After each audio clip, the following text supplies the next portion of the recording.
వాస్తవానికి TDP party అధికారంలో ఉన్న విపక్షంలో ఉన్న ఆ పార్టీకి అనుకూలంగా కొన్ని పత్రికలు కొన్ని ఛానల్స్ ఎప్పుడు పనిచేస్తూనే ఉంటాయి. అది సరే జగన్మోహన్ రెడ్డి చేసిన ఆరోపణ కాదు, అది వాస్తవమే, ప్రజలకు కూడా తెలుసు.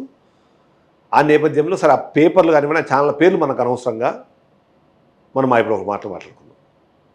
అంటే ఆ పత్రికల్లో ఉన్న గొప్పతనం ఏంటంటే టీడీపీ పార్టీ అధికారంలో ఉన్నా ప్రతిపక్షంలో ఉన్నా సరే వాళ్ళకి సపోర్టివ్గా ఎన్నైతే వార్తలు రాస్తారో అదే సందర్భంలో వాళ్ళ దగ్గర జరిగే తప్పులను కూడా ఎత్తి చూపుతూ కథాంశాలు కానివ్వండి మన కథనాలు కానీ మనకు కనిపిస్తుంది. సో ఈ విధంగా ఈ మధ్య కాలంలో ఒక ఆర్టికల్ వచ్చింది, లేదా ఒక న్యూస్ ఆర్టికల్ ప్రజెంట్ అయింది. దాని ప్రకారం ఏంటంటే ఆంధ్రప్రదేశ్ రాష్ట్రంలో 164 మంది కూటమి ఎమ్మెల్యేలు ఉంటే అందులో మెజారిటీ నాయకులు, అందులో ముఖ్యంగా ఎమ్మెల్యేలు గత వైసీపీ హయాంలో ఎలా అయితే అక్కడ వైసీపీ నాయకులు ఎలా అయితే బిహేవ్ చేశారో అదేవిధంగా ఇప్పుడు టీడీపీకి సంబంధించిన నాయకులు కానివ్వండి కూటమికి సంబంధించిన ప్రజాప్రతినిధులు కానీ బిహేవ్ చేస్తున్నారు. దానివల్ల కూటమి ప్రభుత్వానికి నష్టం జరుగుతుంది, వచ్చే ఎన్నికల్లో వాళ్ళకు గెలుపు అన్నది అంత ఈజీ కాదు అనే మాట ఆయన చెప్పే ప్రయత్నం చేశారు. సరే అది విమర్శగా తీసుకోవాలా, లేకపోతే హెచ్చరికగా తీసుకోవాలా, లేకపోతే ఏమంటారు దాన్ని ఒక సూచనగా తీసుకోవాలా అన్నదానికి కొద్దిసేపు మనం పక్కన పెడితే ఆయన చెప్పిన మాటల్లో కొన్ని అయితే ఖచ్చితంగా వాస్తవాలు ఉన్నాయి. ఆంధ్రప్రదేశ్లో రాష్ట్రంలో ఏదైతే ప్రభుత్వం ఎప్పుడైతే రాష్ట్ర ప్రభుత్వంలో మార్పు వచ్చిందో వైఎస్ఆర్సీపీ అధికారంలోంచి వెళ్ళిపోయి కూటమి అధికారంలోకి వచ్చిందో అప్పుడు ప్రజల దగ్గర ఎక్స్పెక్టేషన్స్ బాగా ఎక్కువ ఉన్నాయి.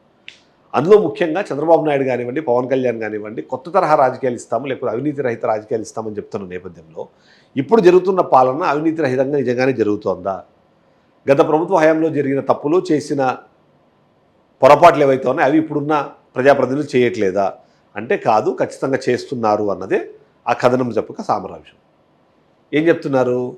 1 ఇసుక, 2 పీడిఎస్ రైస్, 3 మట్టి, ఇవన్నీ కూడా అక్కడ ఇప్పటికీ కూడా అవినీతికి కారకంగా మారిపోతున్నాయి. ఏ పని జరగాలన్నా గవర్నమెంట్ ఆఫీసులో అంత ఈజీగా జరగట్లేదు. దాంట్లో ఇంటర్వెన్షన్ కంపల్సరీ ప్రజాప్రతినిధులతో, స్థానిక ప్రజాప్రతినిధులు కానివ్వండి ఎమ్మెల్యేలు కానివ్వండి వీళ్ళందరిది ఉంటుంది. చాలామంది ప్రతి చిన్న పనికి ఎంతో కొంత ఒక రేటు కడుతున్నారు. ఆ రేటును చెల్లించుకున్న వాళ్ళకి మాత్రమే వాళ్ళకి పనులు అవుతున్నాయి, లేని వాళ్ళకి లేవు అని మాట చెప్తున్నారు.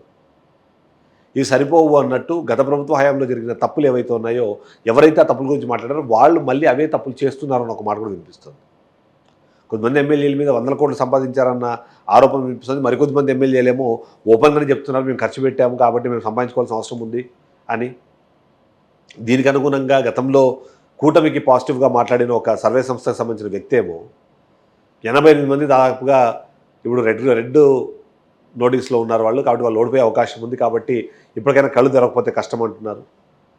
వీటన్నిటికి సంబంధించిన వివరాలు తెప్పించుకున్న చంద్రబాబు నాయుడు కానివ్వండి పవన్ కళ్యాణ్ కానివ్వండి వాళ్ళ నాయకుల్ని ఇప్పటికే హెచ్చరించారు, వాళ్ళని ఎప్పటికప్పుడు అలాంటి తప్పులు జరగకుండా చూసుకోమని చెప్పి ఆజ్ఞాపిస్తున్నారని చెప్తున్నారు. కానీ బట్ వాటెవర్ స్థానికంగా ఉన్న పరిస్థితుల్లో మాత్రం స్థానిక నేతలు ముఖ్యంగా ప్రజాప్రతినిధులు ఎమ్మెల్యేలు వీళ్ళందరూ కూడా ఎంతో కొంత అవినీతికి పాల్పడుతున్నారు. దానివైపు దృష్టి పెట్టాల్సిన బాధ్యత అవసరము చంద్రబాబు నాయుడుకి పవన్ కళ్యాణ్కి ఉందన్నది ఆ సారాంశం, ఆ కథనం సారాంశం.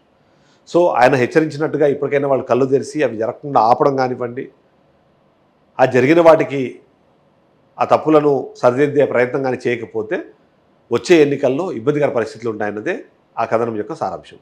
సో అదే ఇప్పుడు మనం దాన్ని ఆ పార్టీకి అనుకూలంగా ఉన్న మీడియాగా అనుకోవాలా, న్యూట్రల్ మీడియాగా అనుకోవాలా, అది కూడా మనం ప్రజలకే వదిలేద్దాం. Thank you.